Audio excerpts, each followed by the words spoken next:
बच्चों। तो कल मैं आप लोग को पढ़ा रहा था प्लांट रिप्रोडक्शन। प्लांट रिप्रोडक्शन में पढ़ा रहा था मैं आप लोग को डबल फर्टिलाइजेशन। क्या पढ़ा रहा था भाई?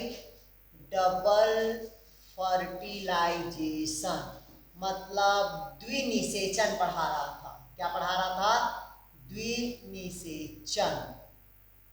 इधर देखिएगा, पौधों में जो द्विनिषेचन होता है, सबसे पहले कहता है एक परागकण का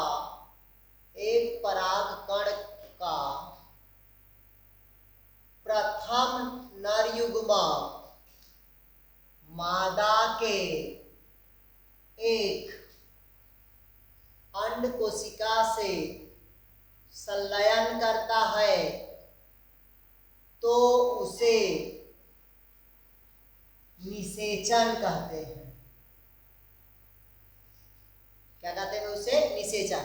मतलब कहता है कि एक परागकण का प्रथम नर युग्मक मादा के अंड कोशिका के साथ संलयन करता है तो उसे क्या कहते हैं भाई? निषेचन कहते हैं। और निषेचन क्रिया के बाद ही जाइगोट से भ्रूण का निर्माण होता है। किसका निर्माण होता है? जाइगोट से भ्रूण का निर्माण होता है। जबकि दूसरा नर युग्मक मादा के ध्रुवी कोशिका के साथ संलयन करता है तो उसे त्रिसंलयन या ट्रिपल फ्यूजन कहते हैं। त्रिसंलयन या ट्रिपल फ्यूजन कहते हैं, जिससे एंडोस्पर्म का निर्माण होता है। एंडोस्पर्म मतलब भ्रूण कोश का निर्माण होता है। इस कारण पौधों में 2 बार निषेचन होता है। इस कारण इसको क्या कहते हैं भाई? डबल फर्टिलाइजेशन कहते हैं। क्या कहते हैं भाई? Double fertilization. इधर देखिएगा, आप डायग्राम में देखिएगा, एक परागकण है। क्या है भाई? एक परागकण है। इस परागकण में कितना मेल न्यूक्लियाई बना? 2 मेल न्यूक्लियाई बना। कितना न्यूक्लियाई बना? 2 मेल न्यूक्लियाई बना। ये फीमेल है, मतलब क्या है भाई आपका? ये एम्ब्रियो है। क्या है ये? Embryo set. क्लियर हुआ? ये जो बीच वाला कहलाता है ये एग कहलाता है। ये कहलाता है आपका पोलर न्यूक्लियाई, मतलब ध्रुवी कोशिका कहलाता है।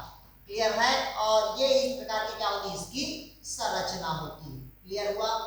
अब मान लीजिएगा ये ऐसे यहां से क्या आया भाई आपका? पोलन ग्रेन आया। क्या आया? Pollen grain. और पोलन ग्रेन जैसे अंदर जाता है, क्या जाता है भाई? अंदर जाता है तो एक परागकण में कितना नर युग्मक होता है? 2 नर युग्मक होता है। कितना नर युग्मक होगा भाई? 2 नर युग्मक होगा। ये जो पहला जो प्रथम नर युग्मक होगा, कौन सा भाई आपका? प्रथम नर युग्मक इस मादा के अंड कोशिका के साथ फ्यूजन करता है। किसके साथ फ्यूजन करता है? अंड कोशिका के साथ। और ये भी एक और ये भी एक एन कितना बना दिया? 2n। इसको क्या कहते हैं? फर्टिलाइजेशन। और इसी फर्टिलाइजेशन के बाद किसका निर्माण होता है? जाइगोट का निर्माण होता है। और इसी जाइगोट से क्या बनता है भाई आपका? एम्ब्रियो का निर्माण होता है। तो एक बार निषेचन हुआ। कितने बार निषेचन हुआ भाई आपका? एक बार ये निषेचन हुआ। जबकि एक तो नर युग्मक यूज हुआ। जबकि देखिए एक और नर युग्मक बढ़ता है तो दूसरा नर युग्मक इस मादा के पोलर न्यूक्लियाई के साथ, किसके साथ भाई? पोलर न्यूक्लियाई के साथ फ्यूजन करता है। जो पोलर न्यूक्लियाई कितना है? 2n है। और दूसरा नर युग्मक क्या है? n। तो 2n और n मिलकर कितना बनाया? 3n बना। और 3n को क्या कहते हैं? ट्रिपल फ्यूजन कहते हैं। इस प्रकार से पौधे में 2 बार निषेचन होता है। इस कारण इसको दोहरा निषेचन या द्विनिषेचन या डबल फर्टिलाइजेशन कहते हैं। तो पौधों में द्विनिषेचन के पश्चात ही बीज का निर्माण होता है। किसका निर्माण होगा भाई? बीज का निर्माण होता है। ये जो द्विनिषेचन होता है ये आवृत्ति बीजी पौधों में होता है। कौन से पौधों में होता है भाई? आवृत्ति बीजी पौधों में, मतलब एंजियोस्पर्मिक प्लांट में डबल फर्टिलाइजेशन की क्रिया होती है। क्लियर हुआ? इस प्रकार से एक परिपक्व बीज में ये वाला भाग बनता है आपका एम्ब्रियो बनेगा और ये वाला भाग बनता है आपका एंडोस्पर्म बनता है। यही एंडोस्पर्म है जिसको कहते हैं भ्रूणकोश, जो इस एम्ब्रियो को भोजन प्रदान करता है। क्लियर हुआ?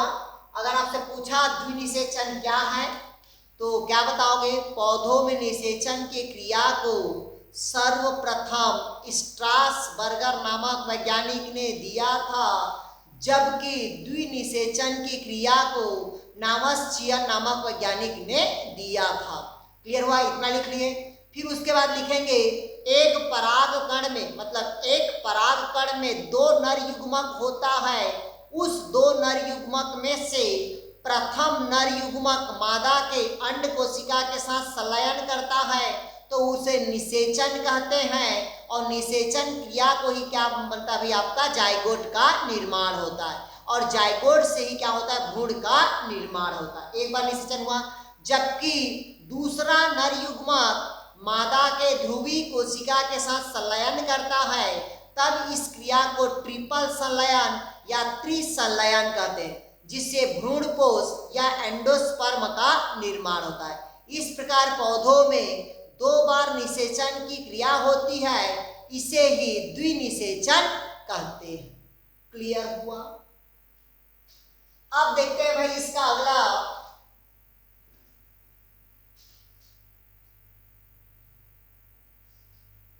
इस प्रकार देखते हैं अपन परागण, देखते हैं परागण। क्या देख? पॉलिनेशन देख रहे थे। क्या देख रहे थे भाई? पॉलिनेशन। पॉलिनेशन मतलब होता है आपका परागण। क्या होगा भाई? परागण। क्लियर है? सबसे पहले देखते हैं कि परागण क्या है। ठीक है?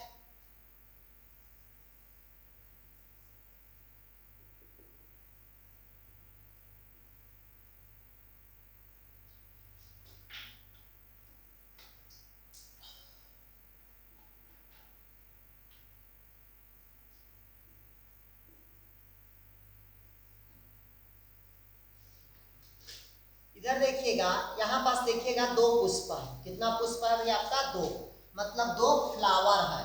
ये क्या अभी आपका? ये भी फ्लावर हुआ और ये भी क्या है? एक प्रकार के फ्लावर है। तो सबसे पहले कहता है, क्या कहता है भाई आपका? परागण। क्या कहता है भाई? परागण कहता है।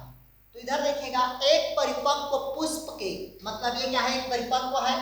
ठीक है? जो एक प्रकार क्या होता है? पुष्प। इस परिपक्व पुष्प के परागकोश से, किससे भाई आपका?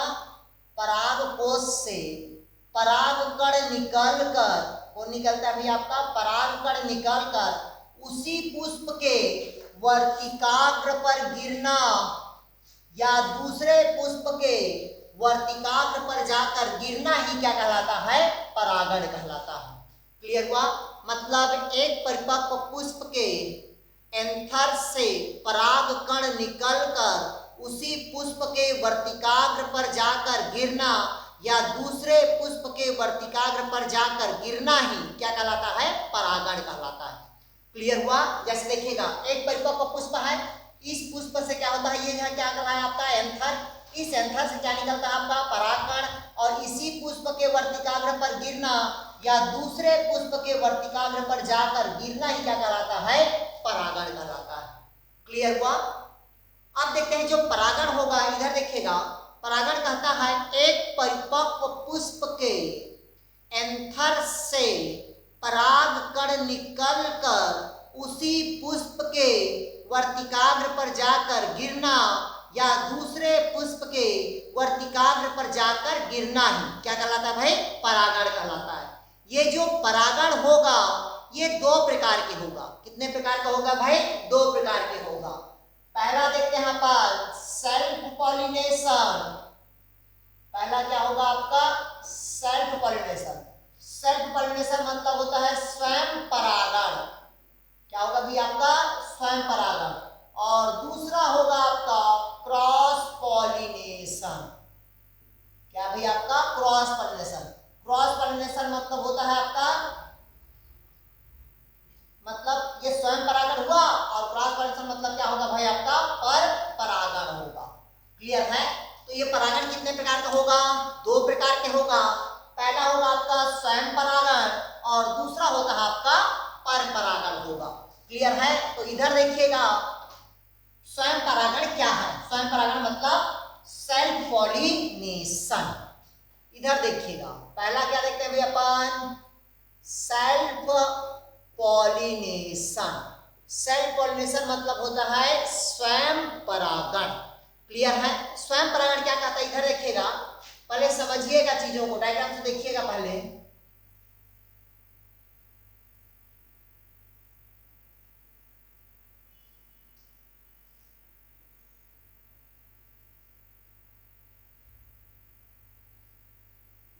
इधर देखिएगा ये एक पौधा है।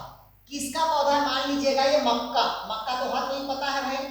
क्या पता है भाई आप लोग को? मक्का हर किसी को पता है। ये देखिएगा ये मक्का का दो है आपका, ये दो है ना भुट्टा। मक्का समझ गया ना। ये किसका पेड़ है भाई आपका? मक्का का है। क्लियर है। इधर देखिएगा स्वयं परागण। स्वयं परागण मतलब क्या होता है? Self pollination. तो कहता है एक परिपक्व पुष्प के, किसका कहता है भाई आपका? एक परिपक्व पुष्प के परागकोश से पराग कण निकलकर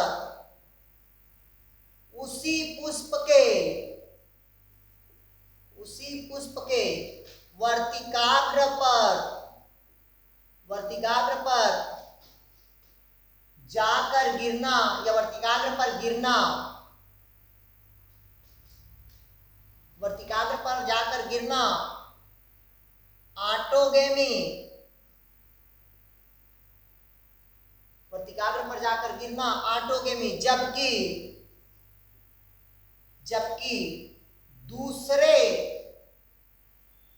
जबकि उसी पौधे के दूसरे पुष्प पर जाकर गिरना ही जेंटेनोगेमी कहलाता है।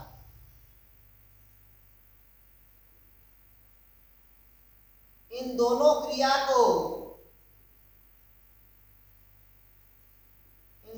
क्रिया को स्वयं परागण कहते हैं। ध्यान से सुनिएगा, थ्योरी रटना नहीं पड़ेगा। इधर देखिएगा कहता है एक परिपक्व पुष्प है। ये देखिए एक परिपक्व पुष्प है।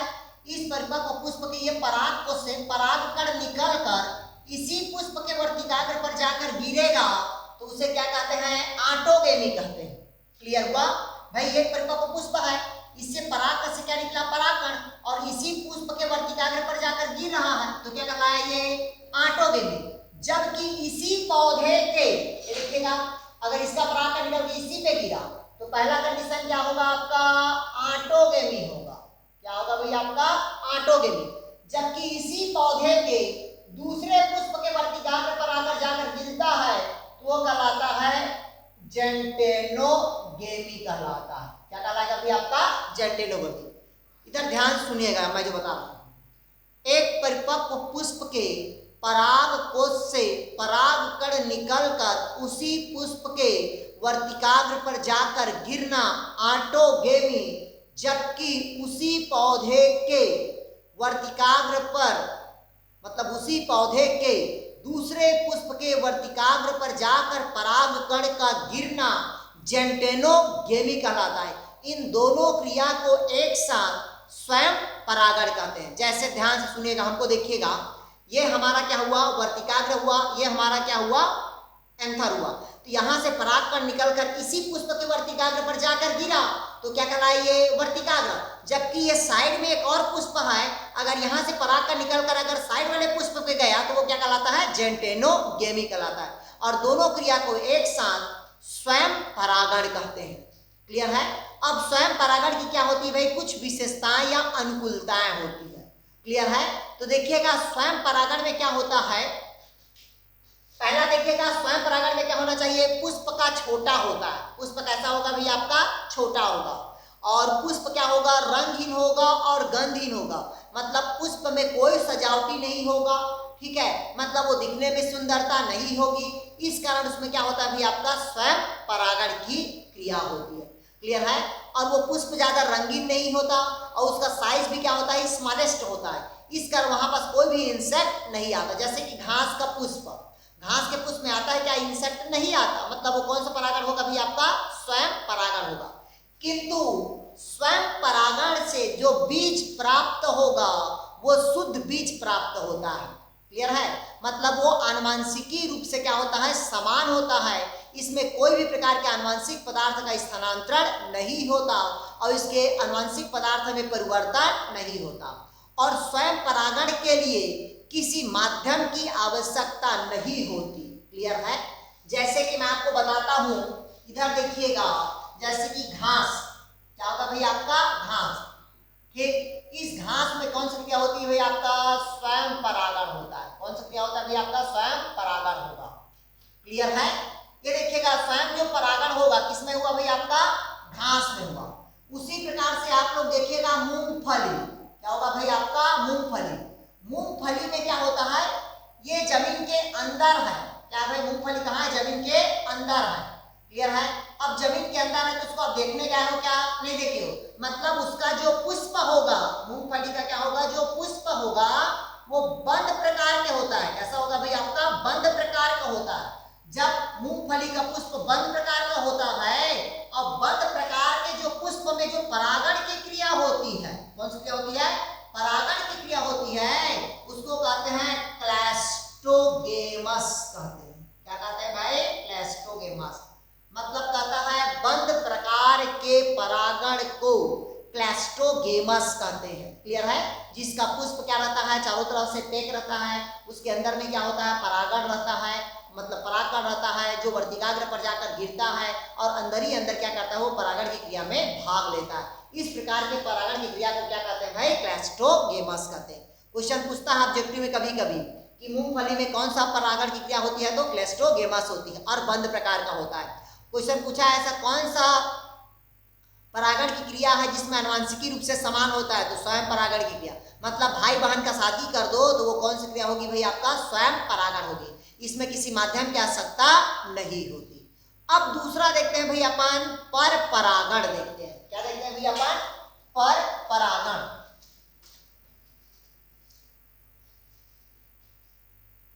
अब पढ़ रहे थे, क्या देख रहे थे भाई, क्रॉस पॉलिनेशन। क्या पढ़ रहे थे भाई अपन, क्रॉस पॉलिनेशन। क्रॉस पॉलिनेशन मतलब होता है पर परागण। क्या पढ़ रहे थे भाई, पर परागण। तो पर परागण क्या कहता है, इधर देखिएगा, ध्यान से सुनिएगा। ये अपने पास क्या है, एक डायग्राम है। क्लियर हुआ? और यहां पास भी क्या है, एक भाई डायग्राम है। क्लियर है? और यहां पास भी क्या है, एक डायग्राम है।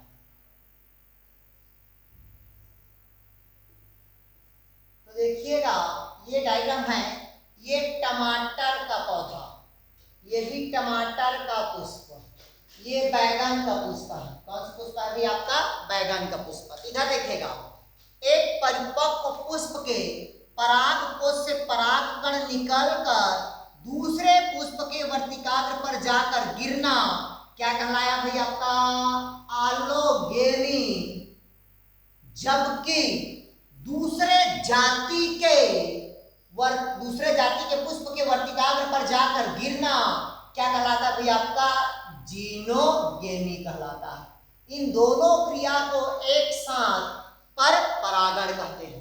मतलब टमाटर के परागकण दूसरे टमाटर के वर्तिकाग्र पर जाकर गिरेगा तो क्या कहलाया, वो आलोगेमी कहलाया।